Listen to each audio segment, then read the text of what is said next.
আসসালামু আলাইকুম everyone, welcome back to my channel Nila রান্নাঘর। আজকে আমি আপনাদেরকে তৈরি করে দেখাবো আস্ত চিকেন রোস্ট। সাধারণত যেভাবে চিকেন রোস্ট মশলা দিয়ে তৈরি করা হয়, আজকে একটু সে উপায়ে করে থাকবো, তবে একটু শর্টকাট এবং শর্ট টাইমেই করার চেষ্টা করব। আশা করছি রেসিপিটা আপনাদের খুব ভালো লাগবে। আস্ত চিকেন রোস্ট তৈরি করার জন্য এখানে আমি একটা আস্ত চিকেন নিয়ে নিয়েছি এবং চিকেনটাকে আমি সুন্দর করে ভালো করে পরিষ্কার করে নিয়েছি। আর এখানে আমি ফার্মের চিকেনটা ব্যবহার করছি, আপনারা চাইলে লেয়ার বা পাকিস্তানি চিকেনটাও ব্যবহার করতে পারেন। আধা চা চামচ পরিমাণ লবণ এবং আধা চা চামচ পরিমাণ হলুদের গুঁড়া দিয়ে দিলাম। আপনারা এখানে চাইলে ফুড কালারটাও ব্যবহার করতে পারেন। এবার লবণ আর হলুদ দিয়ে চিকেনটা খুব ভালো করে মেখে এক সাইডে রেখে দিচ্ছি। চুলায় একটা প্যান বসিয়ে দিচ্ছি। এবার এর মধ্যে আমি 1/3 কাপ পরিমাণ রান্নার রেগুলার তেল দিয়ে দিচ্ছি। তেলটাকে ভালো করে গরম করে নেওয়ার পরে এখন এর মধ্যে আমি দিয়ে দিলাম 1/3 কাপ পরিমাণ পেঁয়াজ কুচি। আর এই পেঁয়াজগুলোকে আমি বেরেস্তা হয়ে যাওয়া পর্যন্ত ভেজে নেব। আস্তে আস্তে দেখতেই পাচ্ছেন পেঁয়াজের কালারটা পরিবর্তন হচ্ছে। আর চুলার আঁচটা আছে মাঝারি আছে। যখন পেঁয়াজের কালারটা ঠিক এরকম ব্রাউন কালার হয়ে যাবে, ঠিক সেই পর্যায়ে আমি এগুলো তুলে নেব, কারণ এগুলো কিন্তু পরবর্তীতে কালারটা আরও ডিপ হয়ে যাবে। লবণ এবং হলুদে মেখে রাখা চিকেনটা এখন আমি বেরেস্তা ভেজে নেওয়া তেলের মধ্যেই দিয়ে দেব। তেলের মধ্যে দেওয়ার পর এটাকে একটু প্রথম অবস্থায় উল্টে পাল্টে ভেজে নেব। এতে করে চিকেনের শেপটা সুন্দর থাকবে, মানে চিকেনের শেপটা নষ্ট হয়ে যাবে না।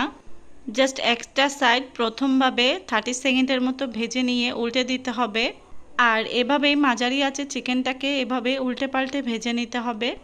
চিকেনটাকে অনেক বেশি ভাজতে যাবেন না, এতে করে চিকেনটা অনেক বেশি খসখসে হয়ে যাবে। তাই চিকেনটা হালকা করে একটু ভেজে নিলেই যথেষ্ট। আর দেখতেই পাচ্ছেন আমার চিকেনটা কিন্তু হালকা করে ভেজে নেওয়া হয়ে গিয়েছে। এবার আমি তেল থেকে তুলে নিচ্ছি। চিকেনটা তুলে নেওয়ার পরে ওই একই তেলেই আমি কিছু আস্ত মশলা দিব। এই যে তেজপাতা এবং এলাচ আমি দুটো করে দিলাম।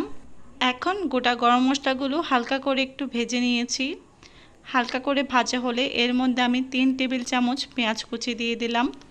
পেঁয়াজটাকে হালকা একটু সফট হয়ে যাওয়া পর্যন্ত ভেজে নিতে হবে। পেঁয়াজটা হালকা সফট হয়ে এলে এর মধ্যে আমি 1/4 কাপ পরিমাণ পেঁয়াজ বাটা দিয়ে দিলাম। সেই সাথে দিয়ে দিলাম 1 টেবিল চামচ পরিমাণ আদা বাটা, 1 টেবিল চামচ পরিমাণ রসুন বাটা। এবার পেঁয়াজ, রসুন এবং আদাটাকে হালকা করে একটুখানি ভেজে নিব, যাতে করে এর কাঁচা গন্ধটা চলে যায়।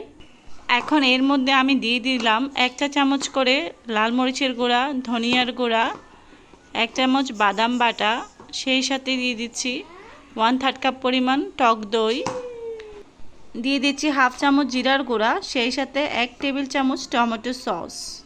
এবারে মশলাগুলো মিশিয়ে নিয়ে খুব ভালো করে কষিয়ে নিতে হবে।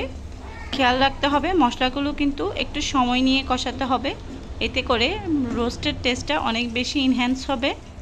এবারে সামান্য পরিমাণ পানি দিয়ে দিলাম, যাতে করে মশলাটা পুড়ে না যায়। যেহেতু এখানে বাদাম বাটা আছে তাই একটুখানি পানি দিয়ে দিলাম। মশলাটা আমি সময় নিয়ে 4 থেকে 5 মিনিটের মতো কষিয়ে নিলাম। দেখতে পাচ্ছেন তেলটা কিন্তু উপরে উঠে এসেছে। দ্যাট মিন্স মশলাটা খুব ভালো করে কষানো হয়ে গিয়েছে। এই পর্যায়ে আমি ভেজে রাখা চিকেনটা এখানে দিয়ে দিচ্ছি। এবার এর মধ্যে সামান্য কিছুটা পানি দিয়ে দিলাম, যেহেতু চিকেনটা সিদ্ধ হতে সময় লাগবে। এবার খুব ভালো করে এপিট ওপিট করে আমি কিন্তু মশলাগুলো চিকেনের গায়ে লাগিয়ে দিব, এতে করে চারপাশে মশলাটা কিন্তু খুব ভালোভাবে প্রবেশ করবে। তো আপনারাও চেষ্টা করবেন এভাবে করার জন্য। এবারে চিকেনটাকে আমার কষিয়ে নিতে হবে, এর জন্য আমি ঢাকনা দিয়ে দিলাম। 4 থেকে 5 মিনিটের মতো আমি চিকেনটা মশলার সাথে খুব ভালো করে কষিয়ে নিয়েছি। আর তেলটাও উপরে উঠে এসেছে, নিশ্চয়ই খেয়াল করেছেন। ঠিক এই পর্যায়ে আমি এখানে 1 কাপ পরিমাণ তরল দুধ দিয়ে দিলাম। এটা হচ্ছে জাল করা লিকুইড দুধ। এবার এর মধ্যে কিছুটা কিশমিশ দিয়ে দিলাম। দেওয়ার পর চুলার আঁচটা কিন্তু মিডিয়াম টু লো হিটে রাখতে হবে। এই পর্যায়ে একটুখানি মিশিয়ে নিয়ে চিকেনটা আমি ঢাকনাটা লাগিয়ে দেব। চুলার আঁচটা মিডিয়াম টু লো হিটে রেখে আমার ঢাকনাটা তুলে নেড়েচেড়ে মিশিয়ে দিচ্ছি। তো অবশ্যই কিন্তু এভাবে ঢাকনা তুলে বারে বারেই আপনারা নেড়েচেড়ে মিশিয়ে দিবেন, যেহেতু এখানে বাদাম বাটা আসে তাই মশলাটা তলায় লেগে যাওয়ার একটা চান্স থাকে। আর চিকেনটা অবশ্যই মিডিয়াম টু লো হিটে রান্না করতে হবে, তা না হলে তলায় লেগে যাবে। তো চিকেনটা কিন্তু আমার অলমোস্ট সিদ্ধ হয়ে গিয়েছে, আমি অফ ক্যামেরা চেক করে নিয়েছি। এবার এর মধ্যে 1 চা চামচ চিনি, 1 চা চামচ পরিমাণ ঘি দিয়ে দিয়েছি। আর এটা খুব ভালো করে মিশিয়ে নিচ্ছি, এতে করে দারুণ একটা ফ্লেভার আসবে। চেষ্টা করবেন অবশ্যই ঘিটা দেওয়ার জন্য, ঘিটা দিলে একটা শাহি ফ্লেভার আসে। এবারে চিনি আর ঘিটা আমি মশলার সাথে এবং চিকেনের সাথে খুব ভালো করে মিশিয়ে নিয়েছি। তো এখন প্রায় আরও 4-5 মিনিট আমি ঢাকনা ছাড়াই কিন্তু এটা রান্না করে নিয়েছি।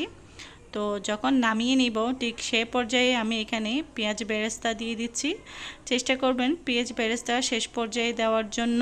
আর পেঁয়াজ বেরেস্তাটা দেওয়ার পর অবশ্যই চুলাটা অফ করে দিবেন।